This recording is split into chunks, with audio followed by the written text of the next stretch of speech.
કેમ છો વિદ્યાર્થી મિત્રો, તમે બધા જ મજામાં હશો। હું પાર્થ પંડ્યા સ્વાગત કરું છું તમારું આપણી ચેનલ ધ કોમર્સ જંકશનમાં।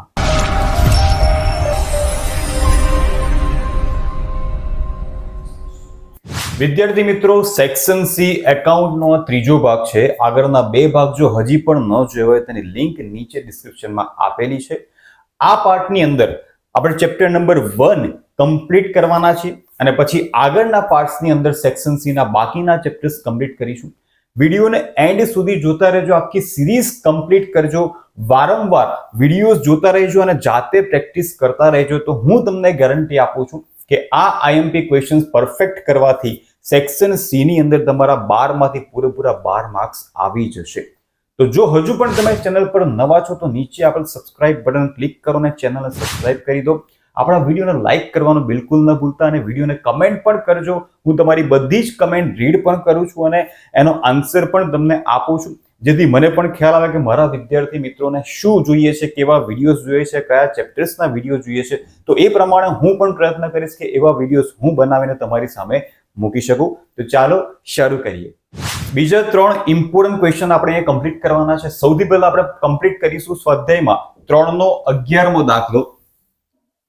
એમાં તમને એવું કીધું છે કે એ, બી અને સી સરખા હિસ્સાના ભાગીદારો છે। સરખા હિસ્સાના એટલે કે ત્રણેયનું નફા નુકસાન વહેંચણીનું પ્રમાણ આપેલું છે 1:1:1। ત્યાર પછી તેમની કુલ મૂડી એટલે કે ત્રણેય ભાગીદારની મૂડીનો સરવાળો આપણને આપેલો છે, જે છે 4,50,000। સાથે સાથે મૂડીનું પ્રમાણ પણ તમને આપેલું છે 1:3:2। આમ તો મૂડીના પ્રમાણનો ઉપયોગ આપણે દાખલામાં નફો વહેંચવા માટે કરતા નથી, પણ અહીંયા જે મૂડી તમને આપેલી છે કુલ મૂડી, એ મૂડીને જો છૂટી પાડવી હશે ભાગીદારો વચ્ચે તો મૂડીના પ્રમાણમાં મૂડીની વહેંચણી કરવી પડશે। ત્યાર પછી મૂડી પર વાર્ષિક 9% દરે વ્યાજ પેઢીએ ચૂકવવાનું છે। ભાગીદાર સી ને મૂડીના વ્યાજ સહિત કુલ 73,500 રૂપિયા મળ્યા છે। તો ભાગીદાર સી ને મૂડીનું વ્યાજ તો મળ્યું હશે, સાથે સાથે બીજું ધંધામાંથી ભાગીદારને શું મળે? નફો મળે। તો નફો અને વ્યાજ બંને થઈને ભાગીદાર સી ને 73,500 કુલ રૂપિયા મળ્યા છે।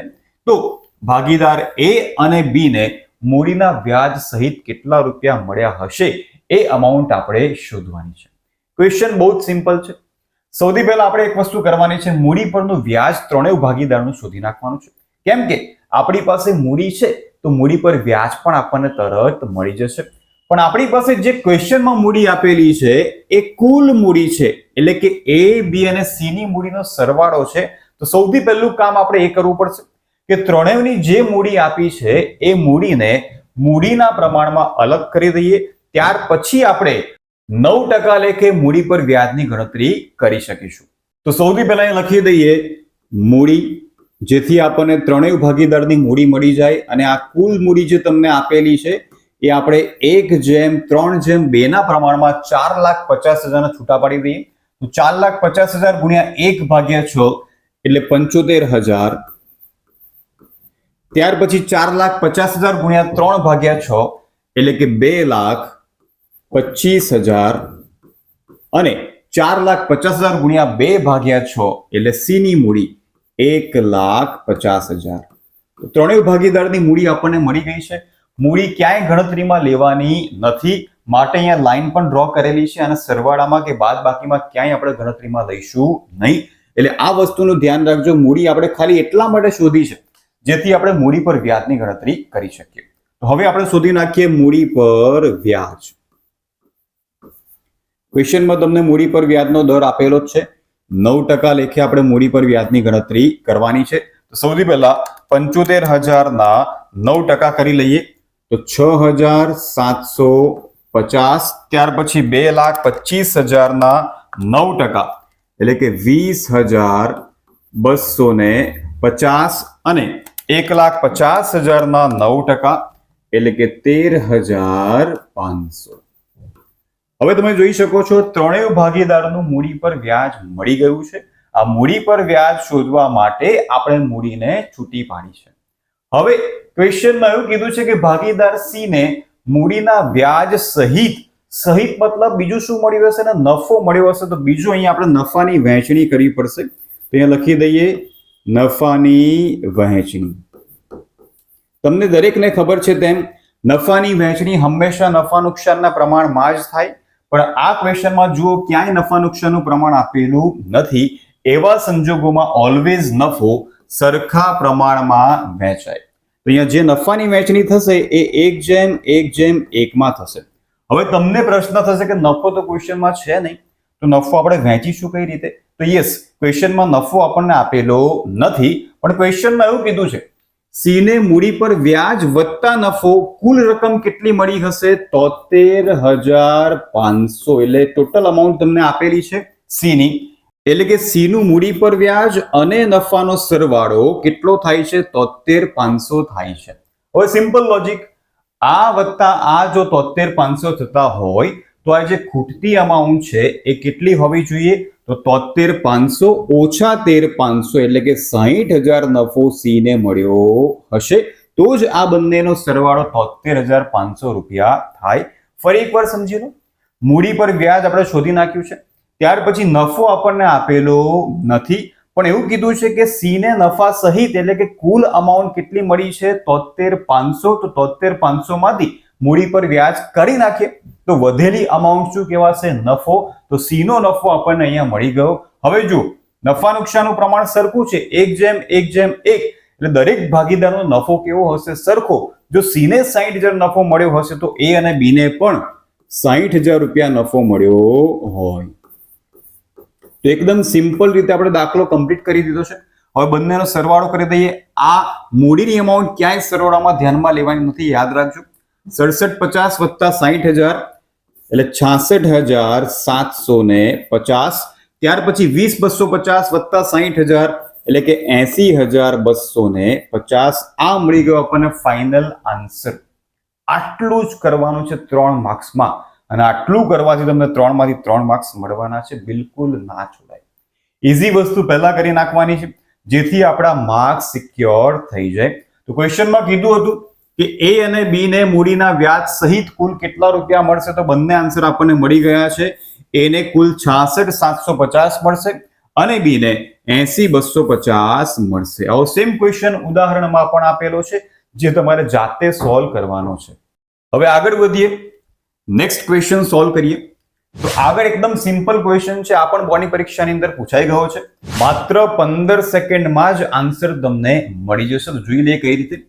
રઘુવીરની આખરની મૂડી રૂપિયા 80,000 છે. આખરની મૂડીનો મતલબ થાય 31/3 ના રોજની મૂડી આપેલી છે, જેમાં ચાલુ વર્ષના ઉપાડના 12,500 અને નફાના 17,800 ની અસર આપેલી છે. એટલે કે આ અમાઉન્ટ કઈ રીતના આવી છે? ઉપાડ અને નફાની અસર આપ્યા પછીની અમાઉન્ટ છે. મૂડી પર વાર્ષિક 6% દરે કેટલું વ્યાજ થાય તેની ગણતરી આપણે કરવાની છે. મૂડી પર વ્યાજ જ્યારે પણ આપણે ગણીએ ત્યારે શરૂઆતની રકમ પર જ ગણાય. આખરની બાકી ઉપર ક્યારેય મૂડી પર વ્યાજની ગણતરી થાય નહીં.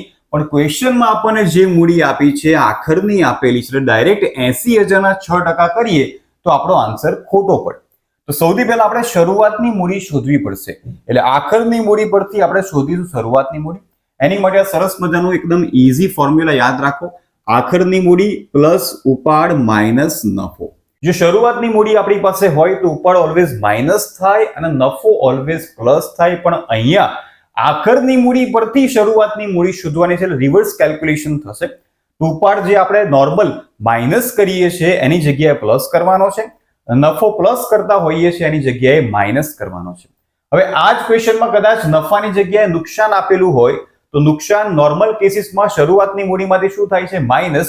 પણ જ્યારે આખરની મૂડી પરથી શોધતા હોય ત્યારે આપણે એને પ્લસ કરવું પડશે. તો સિમ્પલ યાદ રાખજો, આખરની મૂડી પ્લસ ઉપાડ, ઉપાડ ઓલવેઝ પ્લસ જ કરવાનો છે. નફો હોય તો બાદ કરશું અને નુકસાન હોય તો એડ કરીશું. હવે આખરની મૂડી ક્વેશ્ચનમાં આપણને આપેલી છે 80,000.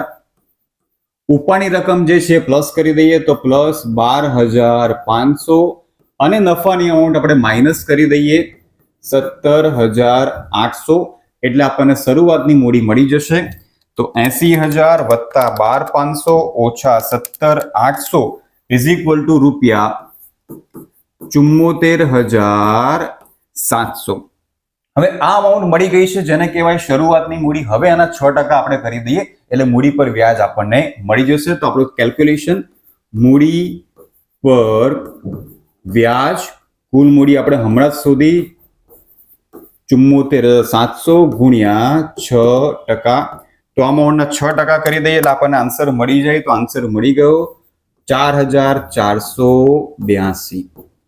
જો માત્ર વિધિન સેકન્ડ્સ તમને આન્સર મળી ગયો. આટલા ઈઝી ક્વેશ્ચન્સ ચેપ્ટર નંબર 1 માં છે જે તમારે પરફેક્ટ કરવાના છે. ખાલી એટલું યાદ રાખજો, જો કદાચ નફાની જગ્યાએ નુકસાન આપેલું હોય તો એડ કરવાનું છે અને નફો માઇનસ કરવાનો છે. બાકી ઉપાડ તો ઓલવેઝ પ્લસ જ થશે. તો ઇઝીલી આપણે સમજી લીધું છે કે મૂડી પર વ્યાજ શોધવું હોય તો હંમેશા શરૂઆતની રકમ પર શોધાય, પણ જ્યારે આખરની રકમ આપેલી હોય ત્યારે આ રીતના સૂત્રની મદદથી તમે શરૂની મૂડી શોધી શકશો અને એના જે કંઈ પણ પર્સન્ટેજ આવે એ કરશો એટલે તમને ફાઇનલ આન્સર મળી જશે. તો ચાલો હવે સોલ્વ કરીએ આગળનો ઇમ્પોર્ટન્ટ કોન્સેપ્ટ, એટલે કે ઉપાડ પર વ્યાજ શોધવાના દાખલા. સૌથી સરળ હોય અને સરસ મજાના જો ક્વેશ્ચન્સ હોય તો એ છે ઉપાડ ઉપર વ્યાજ શોધવાના. પહેલા આપણે ડિસ્કસ કરી લઈએ. જ્યારે પણ ક્વેશ્ચનમાં તમને એવું કીધું હોય કે કોઈ ભાગીદારે દર મહિનાની શરૂઆતમાં એક સરખી રકમનો ઉપાડ કર્યો હોય, એવા સંજોગોમાં તમારે n બરાબર 78/12 લેવાના છે. આ મગજમાં ફિટ કરી દેજો. જ્યારે પણ ક્વેશ્ચનમાં કીધું હોય કે કોઈ ભાગીદારે દર મહિનાની શરૂઆતમાં એક સરખી રકમનો ઉપાડ કર્યો હોય ત્યારે n એટલે કે વર્ષની સંખ્યા આપણે લેવાની છે 78/12. અને જો પ્રશ્નમાં એવું કીધું હોય કે કોઈ ભાગીદારે દર મહિનાની અંતે એક સરખી રકમનો ઉપાડ કર્યો છે, એવા સંજોગોમાં n લેવાના છે 66/12. બસ આ બંને કન્ડિશન યાદ રાખી લો. ઉપાડ પર વ્યાજનો કોઈ પણ ક્વેશ્ચન હશે ઇઝીલી તમે સોલ્વ કરી શકશો. ક્વેશ્ચન રીડ કરીએ. ત્રીજાનો પહેલો ક્વેશ્ચન છે, એક ભાગીદાર પેઢીમાંથી દર મહિનાની અંતે, અહીંયા જો કીધું છે દર મહિનાની અંતે એટલે n બરાબર કેટલા લઈશું 66/12, એક સરખી રકમનો ઉપાડ કરે છે. વર્ષના અંતે કુલ વાર્ષિક ઉપાડ 12,000 છે. અહીંયા તમને માસિક ઉપાડ આપેલો નથી, વાર્ષિક ઉપાડ આપેલો છે.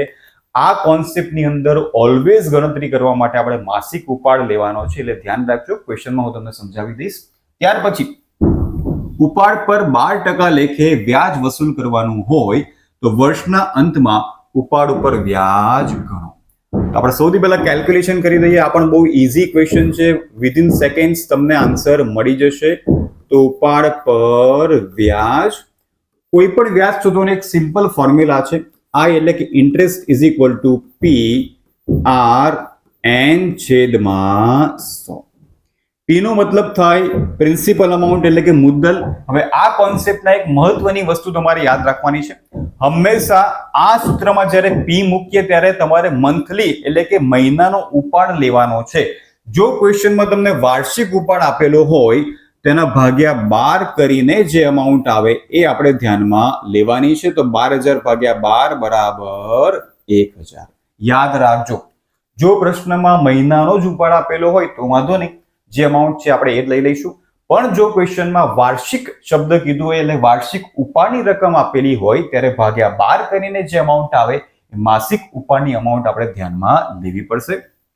ત્યાર પછી R રેટ ઓફ ઇન્ટરેસ્ટ એટલે કે વ્યાજનો દર જે છે 12%. અને છેલ્લે n ઇઝ ઇક્વલ ટુ શરૂઆતમાં કીધું હોય તો 78/12 અને અંતે કીધું હોય તો 66/12 આપણે અહીંયા ધ્યાનમાં લઈશું. સૂત્રમાં કિંમતો મૂકી દઈએ. તો P ની કિંમત છે 1,000 ગુણ્યા R12 ગુણ્યા 66 અને છેદમાં મૂકી દઈએ 100 ગુણ્યા 12. તો આ વસ્તુ તમારે ધ્યાનમાં રાખવાની છે, રાઈટ. અહીંયા 2 0 કટ, 12 કટ, 66 ગુણ્યા 10 એટલે કે ₹660. સિમ્પલ રીતે, એકદમ સરળ રીતે આપણને ઉપાડ ઉપર વ્યાજની અમાઉન્ટ મળી ગઈ. ખાલી એ જ ધ્યાન રાખવાનું છે, શરૂઆતમાં કીધું હોય તો 78/12 અને અંતે કીધું હોય તો 66/12. અને સૂત્રમાં જ્યારે આપણે P લઈએ ત્યારે ઓલવેઝ મહિનાનો માસિક ઉપાડ કન્સિડર કરવાનો છે. જો ક્વેશ્ચનમાં વર્ષનો ઉપાડ આપેલો હોય તો એ તમારે કન્સિડર કરવાનો નથી. ભાગ્યા 12 કરીને મહિનાનો ઉપાડ તમારે અહીંયા શોધવો પડશે. તો વિદ્યાર્થી મિત્રો, આ હતો પાર્ટ 3, જેમાં આપણે પહેલું ચેપ્ટર સેક્શન સી માં ક્વેશ્ચન નંબર 31 કમ્પ્લીટ કરી લીધો છે. આગળના પાર્ટ્સમાં બાકીના ચેપ્ટર્સ પણ આપણે કમ્પ્લીટ કરવાના છે. તો વિડીયો તમને કેવો લાગે કમેન્ટ કરીને ચોક્કસથી જણાવજો. વિડીયોને લાઈક કરજો અને વધુ વિદ્યાર્થીઓ સાથે આપણા વિડીયોને શેર પણ કરતા રહેજો. તો ફરીથી મળીશું આપણે નવા વિડીયોમાં. ત્યાં સુધી આવજો.